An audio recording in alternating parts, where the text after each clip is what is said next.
so we don't get feedback. Good morning. Just a couple of things. Can you all hear me? You good? Okay. A couple of things I'll say about the introduction. Thank you so much, Lindsay. That was not an advertisement for being a clown, okay?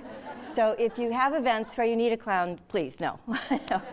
It's something I did for my stepdaughter when she was little, and we had a ball doing it, but really making helium animals, helium balloon animals is a real test. You can learn it all online, by the way.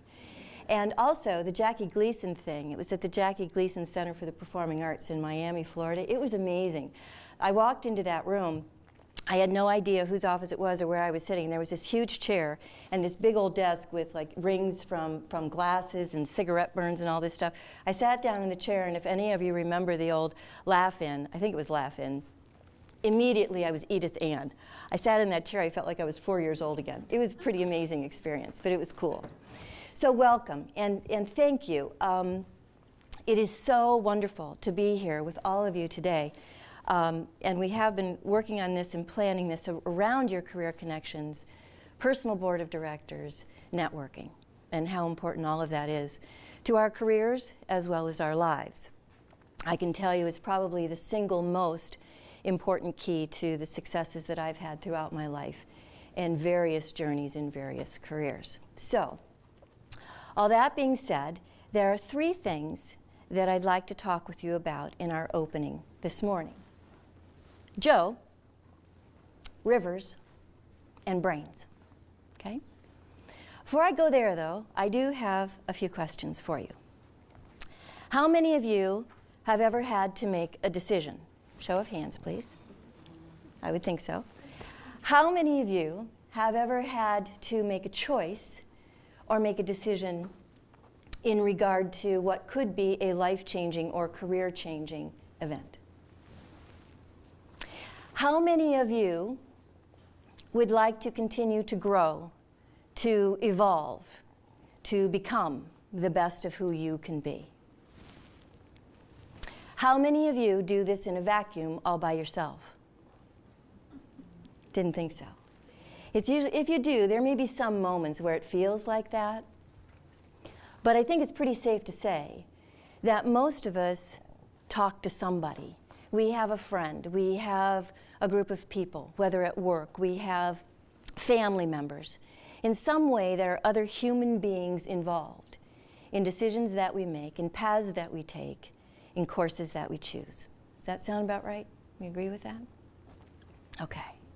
That being said, please keep that in your minds, because we all do things instinctively, and sometimes we do things intentionally, which is really kind of one of the core messages we want to get to today. So let me tell you about Joe. Many years ago, in a different lifetime, in a different career, I worked in the nonprofits. That was my first career. And I ran actually a performing arts center. We had 2 employees, myself being one of them, a board of 21 directors, and a crew of 250 volunteers that actually ran the organization, and it was my job to work with them to do so, to make sure we were a successful nonprofit. One of those volunteers was a gentleman by the name of Joe. He was one of the most interesting characters I have ever known in my life. He was a dear friend for many, many years, and he continues to live with me as I go through every day of my life today because of the lessons that he taught me. Joe probably, I think, he might have had a high school education, not sure. He never had a real job. He never worked for anybody as an employee because he didn't have a Social Security number. But he was one of the smartest, most well-read, most capable individuals I've ever known in my life. This man could fix anything for anybody, including people, including children. He was amazing. And he did all of this pretty anonymously in a lot of ways. But here's what he did. He knew 3 things about himself. He knew clearly, genuinely, authentically, down to his very core, who he was. And he loved that guy. And he was comfortable in that skin. The second thing he knew was how to actually plan what he was doing with his life and with his work and everything else around who he was. And that included working in the community, doing handyman jobs, taking care of his parents and his family farm and so forth. And he knew how to take action. He did it every single day in a very deliberate and a very planned way. He was one of the most successful people, according to his terms of success, that I've ever known. And he was a beloved individual in the community. He had a network, he had connections of people that went throughout the entire county. There wasn't a person that didn't know Joe that wouldn't do anything in the world for him, including me, and throwing ourselves in front of a bus for him if we ever needed to. And that was because he would do that for anybody else too. I think that might have something to do with connections, with relationships, with the importance of building those things based on your own genuine authenticity, your own direction and where you're going. Sure it does. Actually, if you think about it, this is even a definition of leadership, true leadership, that doesn't have anything to do with title or authority or position or money or any of that. It's about this internal kind of leadership that really allows us to rise to the best of who we are. So, I say all that for Joe. Oh, and here's a picture of him. He wore those blue, mechanic things, those engineering kind of clothes with a ball cap, and he drove an old truck, but he was amazing. This is what we're talking about when we're talking about the importance of connections and of people and of forming all of that. After all, we don't have businesses, we don't have anything, not much matters without the people who make it happen. So it's all about those we gather around us. And we all do this, I think, instinctively. We all do it kind of inherently. That's what human beings do, right? For me, it became a real art. By the time I graduated from high school, we had moved 22 times. So it was like a do or die thing. I had to learn how to meet people, how to be outgoing. And I'm one of those classic introverts as well that everybody thinks isn't. So I get that, totally. But yeah, so it's all about how do you do that. It's all about the connections. But it's doing it with intention, and that's what I really want to drive home today.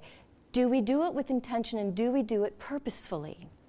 I think we shy away from that sometimes because we're afraid if we do it on purpose, if we reach out, if we form relationships deliberately to help us in our careers, to help us in our lives, that we may be seen as being maybe a little Machiavellian, maybe a little self-serving. Quite the contrary, though, if you're doing it from a very genuine place. And you're there also to help those other people make strides and grow in their lives and careers as well. So when you think about forming relationships, forming relationships, developing that power around you of other people, things you need to ask yourself are, why am I doing this? Who would I like to include in this, and why? Am I being genuine? Is this coming from my own genuine need to receive as well as to give? Is it based in authenticity? Because when you're doing that, you're going to have a natural connection with everybody that you come into contact with. How will I pay it forward? The PIF, the PIF. It's all about paying it forward. As much as we learn, all of our experiences, all of our relationships, the things we take away from that, the important thing for us as individuals, when we fulfill the role of mentor, advisor, coach, champion, whatever it may be, that's when we bring those experiences to the fore and pay it all forward. And then we plan it. So it's okay to plan things deliberately around building these things. This became very true for me many years ago, just around 2000, early 2000s, when I was in the process of leaving my second career, which was in a large corporation, for-profit corporation. And all through the time that I was building that career there, I built some marvelous relationships.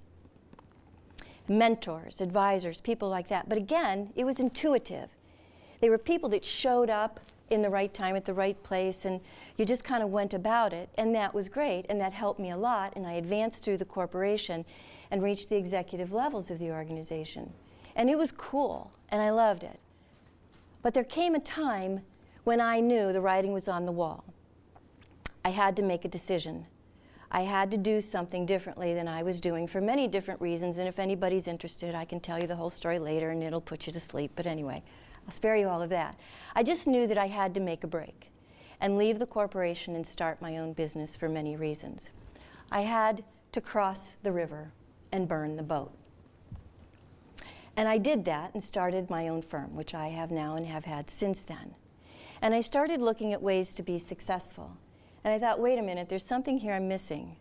All these great people in my life, you can't keep walking away and just let those relationships go away.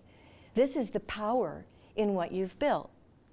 These are the people that you have come to know, who have come to know you, who understand your strengths, your weaknesses, and love you anyway, and are your champions there to support you. So, first thing I did was, okay, if that's true, then I need to be very intentional about this. I need a personal board of directors. I'm not sophisticated enough yet in my business at this time to have a real board of directors. So, you know, like an entity within my group. So when I discovered my purpose and my passion, which was helping people and organizations become the best of who they want to be, then I went out and I looked for those people that could best help me do that. I sat down and I listed all of my strengths as I saw them. I asked family and friends, do you agree? Am I missing something? What am I really bad at? What am I really good at? Where do I need the help? Who do I need to come in that has the expertise that I do not to help me make the right decisions, take the right paths, and go on the right course with my business? I found 4 people. They were marvelous. And I treated them every single moment as if they were the keyboard of a Fortune 50 company. Right? I appreciated them. I gave back as much as I took. We had protocols. We had all these things. And we're going to go through that this afternoon in our workshop so that you can start to think about if this makes sense for you to do something in a similar way, or maybe in a different way with some similar concepts. Then the second thing I did was say, okay, this is working great. I've got these terrific people around me that are telling me honestly, in a very straightforward way, what's good, what's bad, what works, what doesn't. And then I said, okay, so how do I get this business going? I'm doing something that's totally different than I've ever done before, at least in terms of the focus. I had always been doing this, but now I was doing it in a very different way.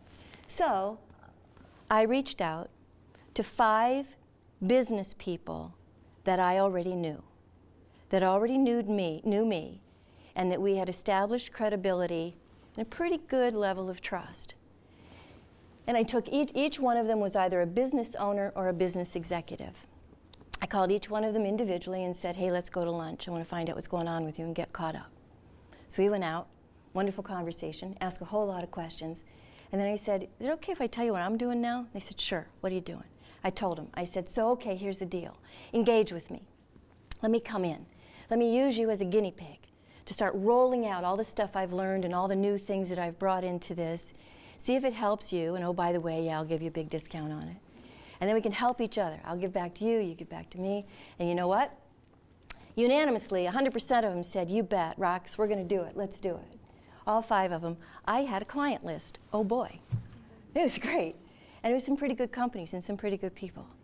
And that's what started it rolling. And then I asked each one of them for a referral to the next new client. And that's the way it began. It's all about people, all about relationships. And it all started with just forming a personal board of directors and then expanding that out like a pebble in the pond. How does each one of those people, and then maintaining those relationships and keeping them close. So I went through all of this and I thought, imagine that. There's actually a process here. There's some planning around this that we can do. So I created a little formula around this that has really become kind of a staple, a mainstay, kind of the heart of almost all of the work that I do. It's a strategy. It's an I3 strategy. Let me explain. The strategy here is, what are the 3 steps you need to take in anything to be successful?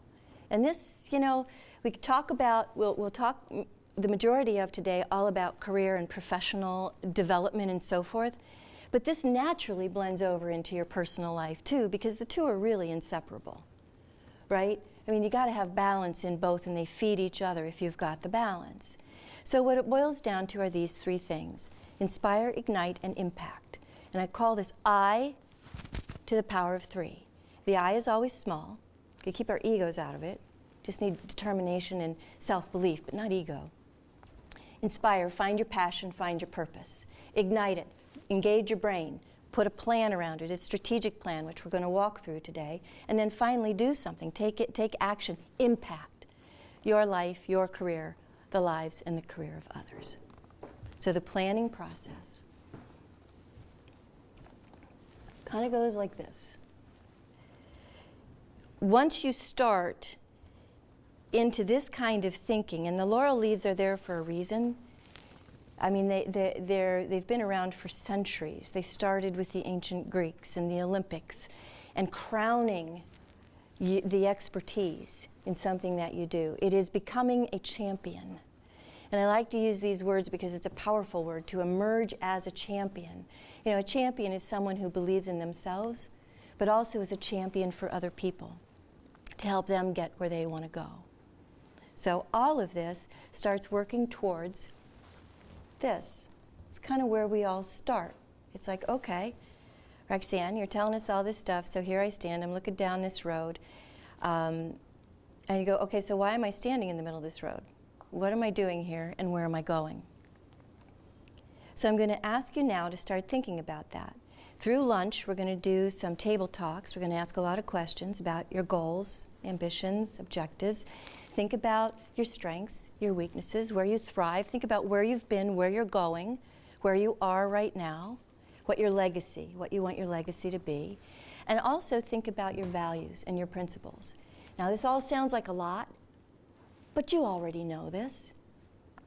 I wonder, though, how many of us write it down and really start using this as a foundation and a baseline to form our own thinking, engaging our brains in our planning in what we're trying to do in our careers and our lives, and who we need to enlist to help us do that. Because as you all said this morning, at least by a show of no hands, we don't do it in isolation. Finding your north.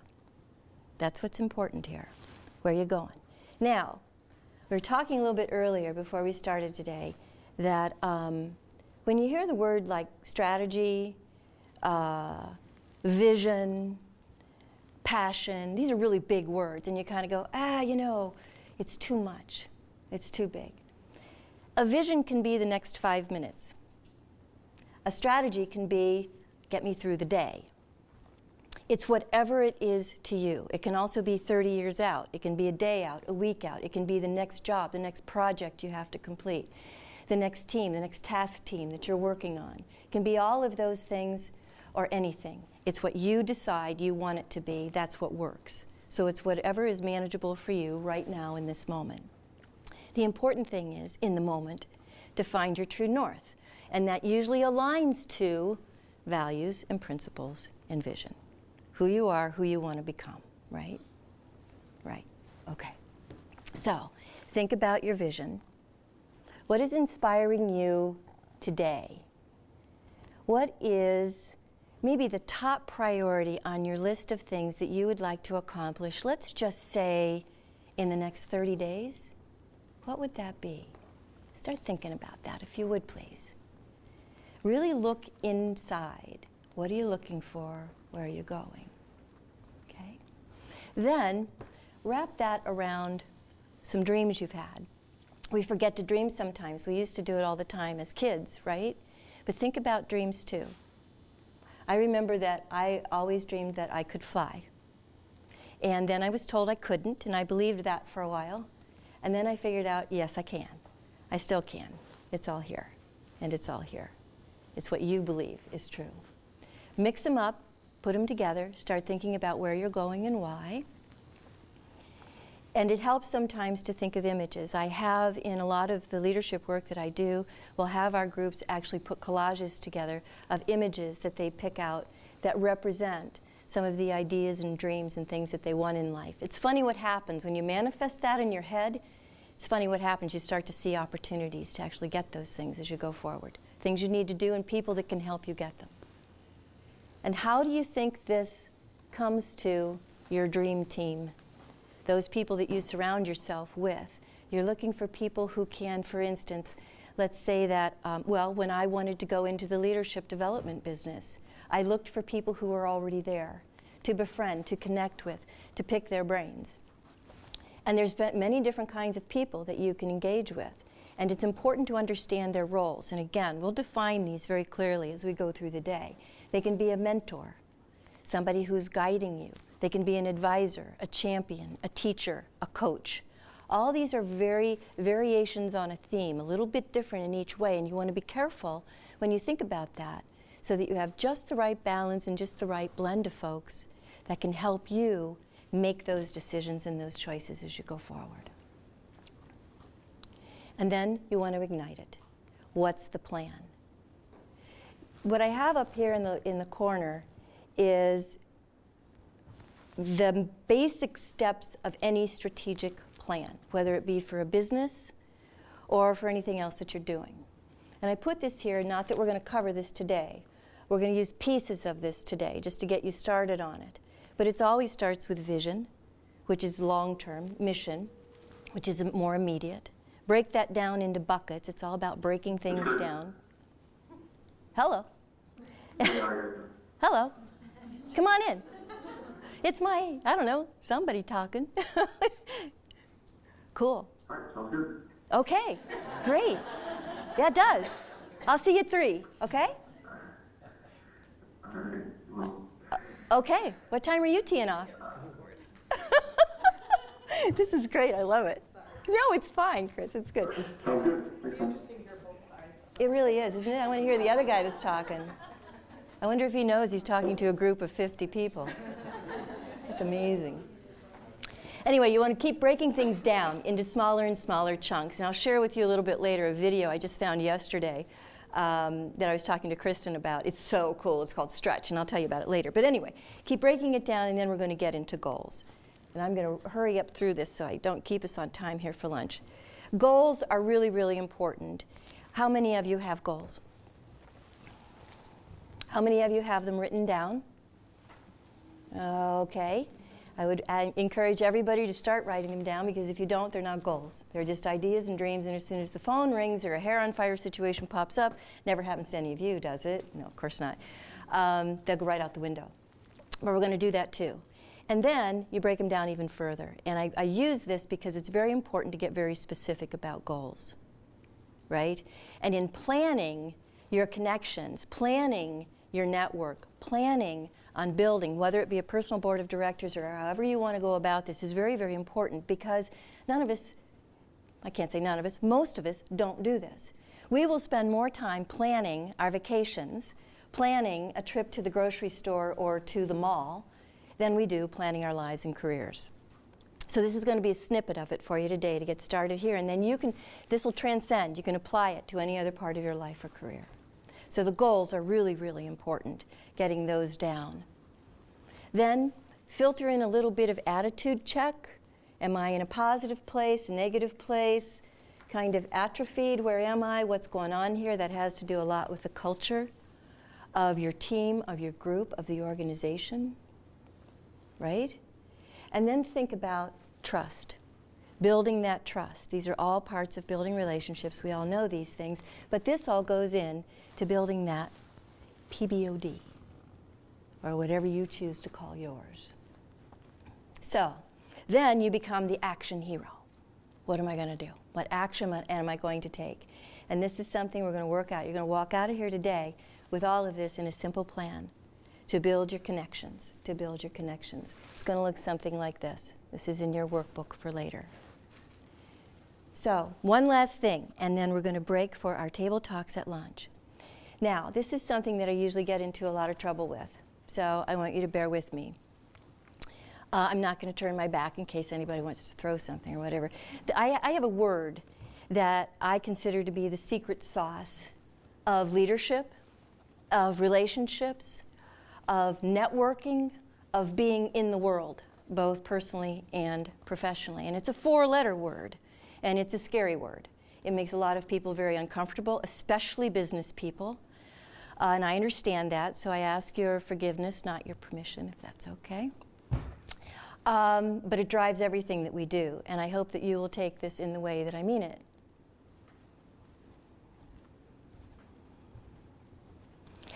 This is not the romantic, champagne flowers. You understand all of that. It's what's in your heart. It's being genuine, it's being authentic, it's being true to who you are, where you are going, seeing that in other people, being genuinely curious about helping them to do the same thing, and kind of all making that happen together.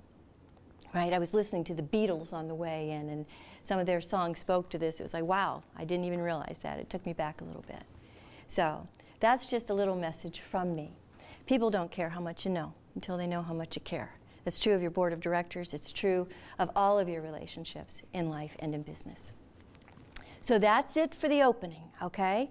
Before we jump into lunch and our panel, our lunch topic conversations, does anybody have any comments or questions or challenges against any of this? I would welcome it. Okay, scanning the crowd. Nobody, you love it, right? It's all good, right? You're good. Okay. Let's jump in, and I think we're ready